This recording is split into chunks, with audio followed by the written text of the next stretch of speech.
Party policy के खिलाफ बयानात। Peoples party ने लतीफ खोसा को शोकॉज नोटिस जारी कर दिया। फैसल करीम कुंडी कहते हैं कि लतीफ खोसा को 7 दिन में जवाब देने का कहा गया है। जवाब में लतीफ खोसा ने कहा कि शोकॉज नोटिस को रद्दी की टोकरी में फेंक दिया है।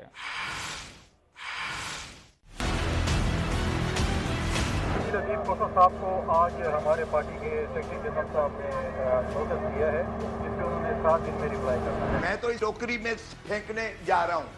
इस कागज के पुर्जे को ये भी नहीं अहमियत देता कि ये कागज का टुकड़ा वर्थ ऑफ एनीथिंग है।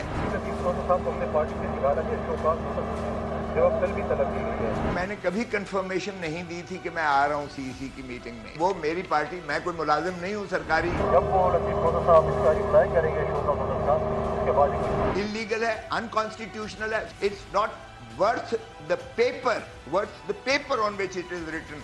मुझे कोई ये नहीं पूछ सकता।